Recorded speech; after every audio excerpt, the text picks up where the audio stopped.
Abra a palavra de Deus em Filipenses, capítulo 4, versículo 19. Promessa de Deus para você nesse ano que está começando. Nós vamos nos agarrar a essa promessa. Filipenses, capítulo 4, versículo 19. Vê se você memoriza esse versículo hoje. Tá certo? Vamos ler juntos? Filipenses 4,19, o que diz? E o meu Deus, segundo a sua riqueza em glória, há de suprir em Cristo Jesus cada uma de vossas... Vamos repetir? Vamos lá? E o meu Deus, segundo a sua riqueza em glória, há de suprir em Cristo Jesus cada uma de vossas necessidades. O apóstolo Paulo escreveu essa carta à igreja de Filipos, aos crentes, que a gente chamaria de filipenses. Quando ele escreveu essa carta, ele estava na sua primeira prisão em Roma. Lá nessa prisão em Roma, na casa que ele estava preso, ele escreveu a carta aos Efésios, a carta de Colossenses, de Filipenses e de Filemon. O tema central dessa carta de Paulo aos Filipenses é a alegria. Mas não uma alegria simples, uma alegria que ele chama, e que ele vai colocar aqui no capítulo 4, de contentamento. Veja no versículo 11, o que ele diz? Digo isto, não por causa da pobreza, porque aprendi a viver contente em toda e qualquer situação. Não é apenas uma alegria, mas é uma alegria interna. Uma alegria que se expressa numa satisfação por aquilo que Deus tem feito por nós e através de nós. Agora, o que é importante a gente entender, e aqui vai um grande desafio para a nossa igreja esse ano, que Paulo está escrevendo essa carta e colocando aqui no capítulo 4 uma palavra de agradecimento a esses irmãos lá de Filipenses, de Filipos. Ele diz, no versículo 14, no capítulo 4, diz: todavia fizeste bem, associando-vos na minha tribulação. E sabeis também vós, ó Filipenses, que no início do Evangelho, quando parti da Macedônia, nenhuma igreja se associou comigo no tocante a dar e receber, senão unicamente vós outros.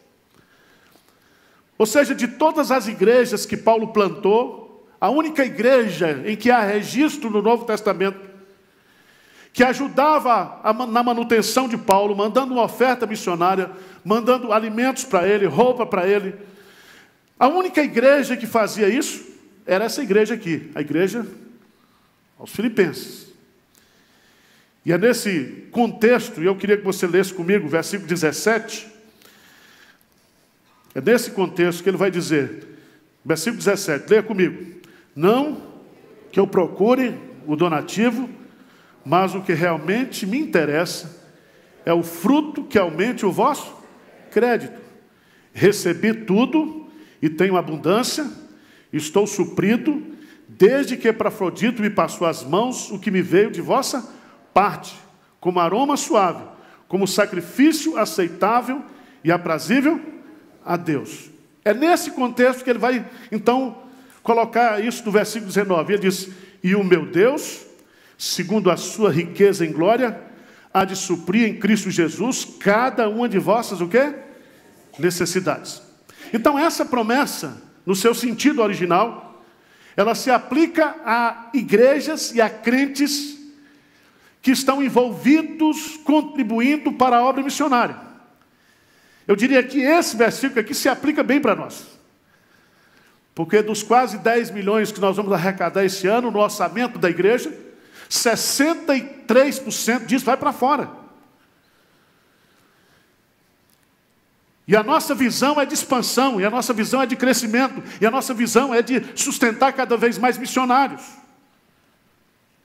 Eu quero até que seu cachorro morra e você use o dinheiro que você está gastando com esse cachorro para sustentar um missionário. Porque tem cachorro mais bem tratado hoje na igreja do que missionário. E nós temos uma obra para fazer.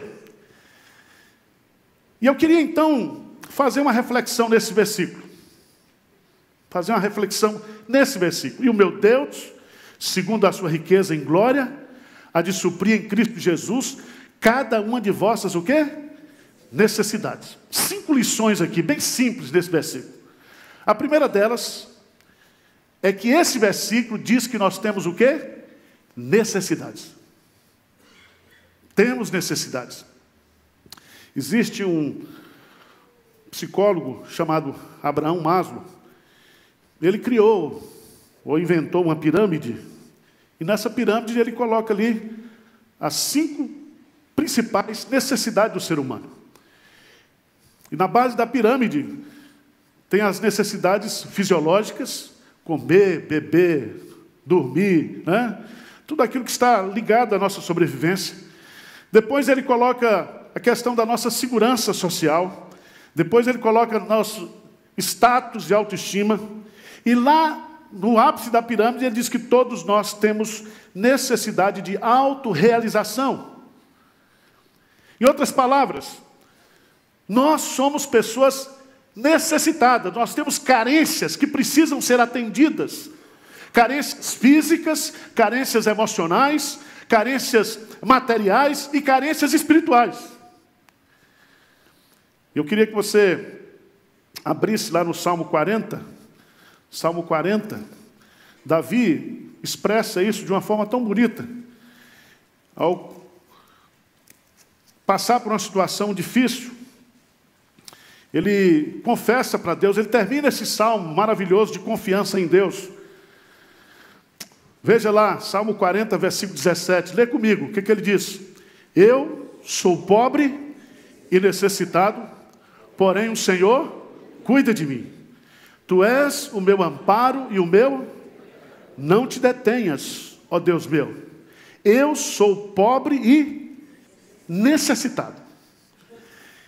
E Davi aqui está reconhecendo isso, principalmente da experiência que ele teve, que ele começa esse salmo dizendo que ele estava num poço de lama e perdição e que ele clamou a Deus e que Deus o tirou daquela situação. E quantas necessidades nós temos esse ano para serem supridas por Deus? Necessidades de perdão, necessidade de motivação, de encorajamento, necessidade material. Então eu queria que você, em primeiro lugar, reconhecesse isso. Isso é fato. Temos necessidades. Segundo, nós temos também um grande supridor. Veja que o apóstolo Paulo diz assim, e o meu Deus, e o meu Deus, e o meu Deus. E ele usa um pronome possessivo para dizer que esse Deus, ele é um Deus exclusivo. Deus é o Deus de todos, mas na graça especial de Deus, Deus é Deus do seu povo. Ele é o Deus da aliança, ele é o Deus da promessa. Ele é o Deus exclusivo do seu povo. E quando ele coloca aqui, e o meu Deus, ele está dizendo que esse Deus que é meu, ele tem um compromisso de me sustentar, de me suprir, de cuidar de mim. Por isso que Jesus diz, não andeis ansiosos por coisa alguma.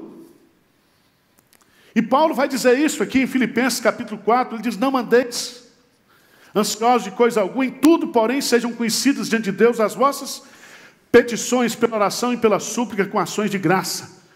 E a paz de Deus, que excede todo o entendimento, guardará o vosso coração e a vossa mente em Cristo Jesus. Você tem necessidade, mas também você tem um Deus. Um Deus que te ama, um Deus que, se você pedir pedra, Ele vai lhe dar pão. Um Deus generoso, um Deus que se preocupa comigo, um Deus que se renova, ou renova a sua misericórdia, o seu favor para nós, todas as manhãs. Não importa o que eu fiz no dia de ontem, as misericórdias do Senhor se renovam sobre a minha vida hoje, agora. Mas a terceira lição simples, se temos necessidades, se temos um Deus supridor, esse Deus supridor, ele tem grandes recursos. Ele diz, e o meu Deus, segundo a sua riqueza em glória, há de suprir em Cristo Jesus cada uma das vossas necessidades. E o meu Deus, segundo a sua riqueza em glória. Charles Spurgeon, comentando esse versículo, ele diz que aqui a ideia é de um banco celestial. E veja lá, no versículo 17, que ele diz assim, não que eu procure o donativo, mas o que realmente me interessa é o fruto que aumente o vosso quê? Crédito. E crédito aqui significa que o nosso crédito aumente no banco celestial. E qual é o cheque que a gente tem para sacar? Qual é o cheque que a gente vai usar? As promessas de Deus. E as promessas de Deus já vêm assinadas. É com cheques assinados para nós descontarmos no banco celestial. Isso significa, meus amados irmãos, que não há nenhuma necessidade que você tenha que Deus não possa o quê? Suprir. Ele é o Yahvé Jiré, Ele é o Deus da provisão, Ele é o Deus de todos os recursos. Não há necessidade que você passará ou há de passar esse ano que Deus não tem competência, poder e recursos para assistir. Ele é o Deus de toda riqueza. Mas em quarto lugar, nós temos aqui o canal de suprimento. Como é que esses recursos de Deus vêm para nós? E ele diz, cada uma de vossas necessidades, Deus há de suprir em Cristo o quê? Jesus. E aqui você tem que entender uma coisa, porque todo o pensamento teológico de Paulo se resume nessa expressão, em Cristo Jesus. É o fato de nós estarmos em Cristo. E essa expressão aparece cerca de mais de 160 vezes nas cartas de Paulo. Em Cristo, nós somos abençoados com toda sorte de bênçãos, o quê? Espirituais. Não existe a possibilidade de você receber nada de Deus se não for através de Cristo Jesus. Por isso que nós oramos em nome de Jesus, por isso que nós clamamos pelos méritos de Jesus. E para você entender bem isso, vamos usar a figura do cheque e do banco celestial. Quando eu tenho uma necessidade, e eu vou buscar o suprimento dessa necessidade do banco celestial, eu chego lá com um cheque, mas eu não vou sacar esse cheque por causa do meu saldo médio, porque eu não tenho saldo nenhum lá. É? Mas você tem um cheque especial lá em Cristo Jesus. E tudo que você precisar, você poderá sacar por causa de Jesus. Por causa de Jesus você tem perdão.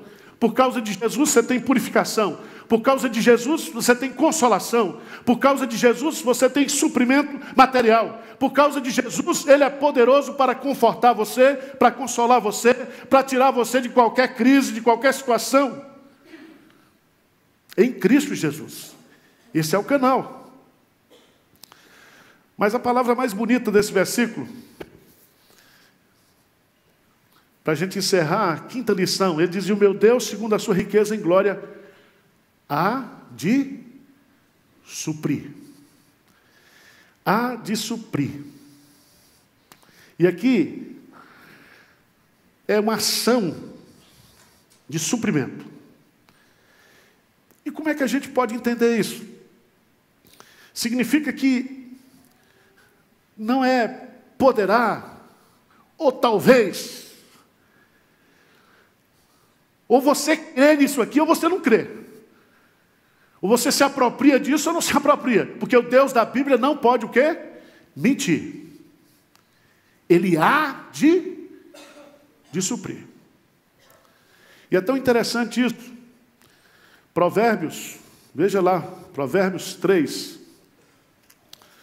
Provérbios 3, 9 e 10. Provérbios 3, 9 e 10. Vamos ler juntos? que diz aí? Honra ao Senhor com os teus bens e com as primícias de toda a tua renda, e se encherão fartamente os teus celeiros e transbordarão de vinho o quê? Os teus lagares. Veja que se nós honrarmos a Deus, investindo na obra missionária, sustentando os obreiros, abrindo novas frentes de trabalho, ajudando a resgatar pessoas, cuidando de pessoas, se nós investirmos os recursos que temos, que Deus tem nos dado, para nós administrarmos na obra de Deus, você pode ter certeza que se encherão o quê? Fartamente os teus celeiros e transbordarão de vinho os teus lagares. Que coisa linda. Você diz, pastor, isso é teologia da prosperidade? É. E a Bíblia fala de prosperidade não no sentido que é colocado aí fora, mas no sentido de que Deus, Ele tira daquele que é infiel e vai colocando na mão do fiel.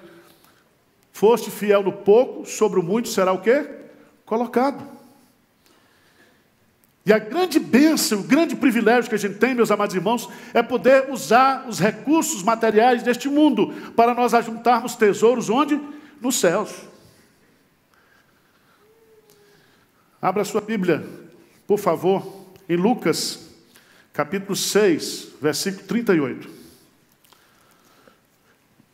Lucas, capítulo 6, versículo 38. O que diz aí? Lucas 6, 38. O que diz? Dai e dá-se-vos-á. Boa medida, recalcada, sacudida, transbordante, generosamente vos darão. Porque com a medida com que tiverdes medidos, vos medirão também. Louvado seja Deus por isso. Quanto mais generoso nós somos, mais generosamente nós seremos o quê? Tratados por Deus. E aí você tem que entender que Deus não dá para esbanjar, e a promessa dele é muito séria. Ele diz assim, ele há de suprir todas as vossas o quê? Necessidades. Todas as vossas necessidades. Aquilo que for necessário para nós neste ano, Deus há de suprir. Ele vai nos dar tudo que precisamos. Nós não passaremos necessidade no ano de 2018. Amém? Ele é o Deus da promessa, é o Deus da aliança, Deus do compromisso. E você se lembra que quando o filho pródigo voltou para casa, e o filho pensou que ele seria tratado como um dos seus empregados, mas o pai, que é Deus, ele mandou trazer o quê? A melhor roupa, o melhor chinelo, o melhor anel, e matou o melhor novilho para celebrar com seu filho. Eu lembro, na casa da minha avó, tinha uma cristaleira, muito antiga, muito bonita, cheia de coisas de cristal. Mas a gente não usava isso no dia a dia. Só usava quando vinha o quê? Visita. Visita. E eu ficava doido para vir uma visita só para tomar limonada nas taças que tinha lá na casa da minha avó, né? Às vezes a gente age assim, e é costume humano a gente fazer assim. Mas Deus, Ele dá o melhor para a gente no nosso o quê? Dia a dia. Ele cuida de nós.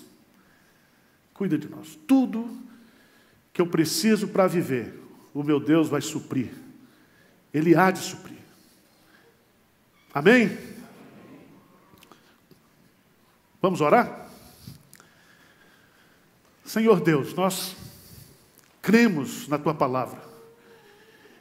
E nesse início de ano de 2018, nós queremos nos apropriar, Senhor, dessa verdade tão gloriosa, dessa promessa tão maravilhosa da Tua palavra.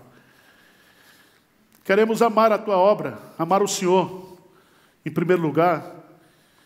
Usar, ó Deus, aquilo que passa nas nossas mãos para abençoar outras vidas, na certeza de que o Senhor há de suprir todas as nossas necessidades.